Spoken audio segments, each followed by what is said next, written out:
Zdravstveni radnici su najviše izloženi biološkim štetnostima. Ja mogu da kažem da ne postoji maltene ni jedna oblast medicine gde zdravstveni radnik nije izložen nekom biološkom agensu.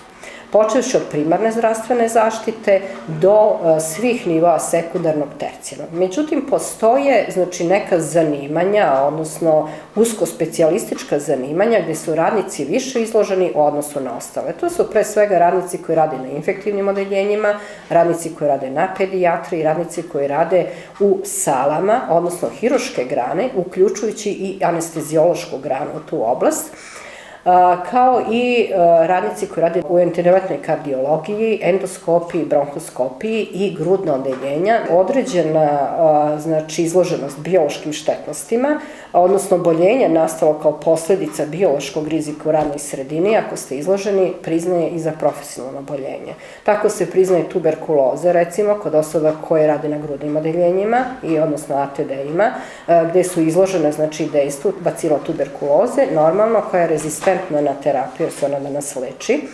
Zatim kad je u pitanju sida, kad su u pitanju neke druge zoonoze, onda importovane tropske bolesti i drugo. Često zdravstveni radnici nemaju evidenciju od toga da li je neko kome pružaju zdravstvenu zaštitu bolestan od nekog oboljenja. Jer vi ne morate uvek da imate izraženu kliničku sliku određene bolesti kod pacijenta, već ona može da bude takozvano skrivena. Ali da postoji taj uzročnik koji kada promeni tu sredinu, odnosno promeni telo, može kod zdravstvenog radnika da izazove oboljenje. Zbog toga mi savjetujemo određene procedure, posebno kod hirurgije, gde vrlo često imamo te povrede, da bi trebalo da svaki pacijent koji ide na planiranu hirušku intervenciju ima takozvane određene biomarkere, da znamo da li on ima hepatitis B, da li ima hepatitis C, da li možda nema sidu ili nešto.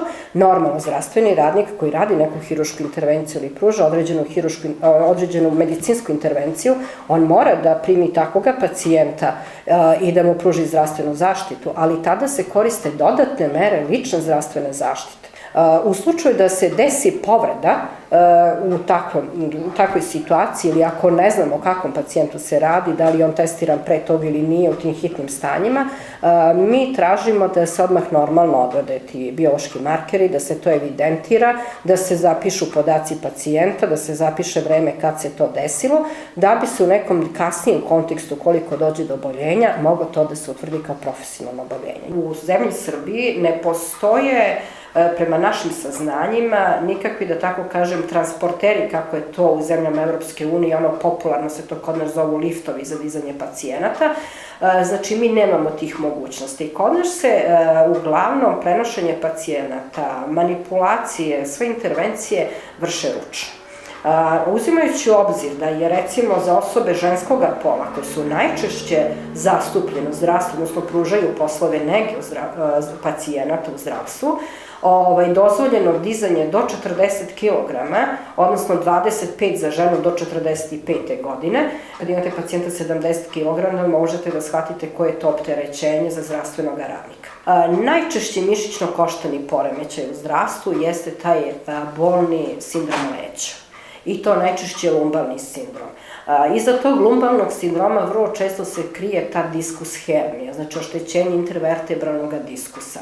I nažalost ja moram da kažem da se to uglavnom radi kod mladih radnika, gde mi kasnije imamo malu mogućnost promene radnog mesta zaposlenim, jer se takvim zaposlenima koji imaju diskus hernije, koji imaju oštećenja vertebralnog diskusa, ne savjetuje to dizanje tereta. Najčešće prinudne položaje, mogu da kažem, u oblasti zdravstva, posebno zglobova mišića, šake ručija i stezanja tela, imamo u granama, kao što su to neke hiruške grane i stomatologije. Sam taj položaj stomatologa, iako je on nekada sedeći, da bi obavljao određenu aktivnost radnu, on je prisiljen da ima taj prinudni položaj, odnosno ili savijen ili izvijen položaj tela, ili da ima rad rukama u smislu savijen prinudnog položaja u ručnom zglobu, u prstima, ili rad rukama u nekim situacijama ispred rukohvata. Znači, to su svi položaji koji opterećuju. Tako da ti poslovi, kada se adekvatno procene, spadaju zaista u jedan težak rad. Kad mi napišemo ograničenje da doktor, sestra ili bilo ko sa anestezije ne može da obavlja posao, težak fizički rad, oni pitaju šta je to teško anestezija. Kada sagledamo sve elemente težine ili u kardiologiji, ja kažem, raditi reanimaciju, to je jedan izuzetno težak fizički posao. To je izuzetno jedno opterećenje i tu se uvek savjetuje kad dođete u tu situaciju, jer vi nekada to morate da radite normalno, ručno, nemate defibrilatore u takvoj ste situaciji. To su jako izuzetno teški fizički napori. Tu se uvek savjetuje da tu dođe do smene više osoba ukoliko je to moguće. U takvim situacijama mi pokušavamo da rešimo taj problem tih ergonomskih rizika. Drugo, recimo, taj dodatni faktor vibracija imamo u stomatologiji, recimo kod protetičara, kod stomatoloških tehničara, gde tu dolazi do oštećenja sitnih krvnih sudova, znači u zglobovima šake i koje kasnije može da se razvije jednu vibratornu bolest. Na primjer, prosečan nivo stresa, kao i nivo sagorevanja kod zaposlenih medicinskih radnika u Zavodu za hitnu medicinsku pomoć, uočljivo viši nego kod medicinskih radnika zaposlenih u kliničkom centru.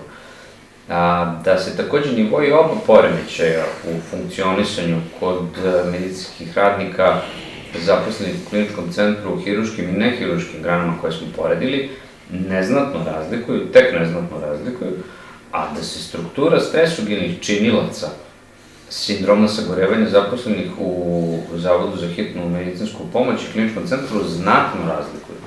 Takođe smo zaključili da preventivni pristup zaštiti medicinskih radnika od potonjeg sindroma sagorevanja u posmatranim ustanovama mora biti različit. U okviru specifične prevencije sagorevanja kod zdravstvenih radnika smo doneli neke od preporuka. Praktično po dve namenjene obema ustanovama, to jest tipovima ustanova, a to su za zavode hitne medicinske pomoći da je potrebno poboljšati podršku i pomoć zaposlenima, posebnu pažnju pokloniti mlađim zdravstvenim radnicima koji tek brusaju svoju veštinu u praksi, radu u matičnim ustanovama, a u kliničkim centrima smanjiti preopterećenje zadacima, poslovima, praktično preopterećenje ulogom ili taj međunarodno prepoznati termin role overload u cilju rasterećivanja eksperata. Najviše izloženi zaposleni hemijskim štetnostima su radnici koji rade u laboratorijama, znači laboratorijski tehničari, farmaceuti, biohemičari, takođe radnici koji rade na onkologiji, koji rade sa antineoplastičnim lekovima, odnosno citostaticima, zatim radnici koji rade na patohistologiji, odnosno na patološkoj anatomiji i sudskoj medicini, kao i u drugim nekim laboratorijama.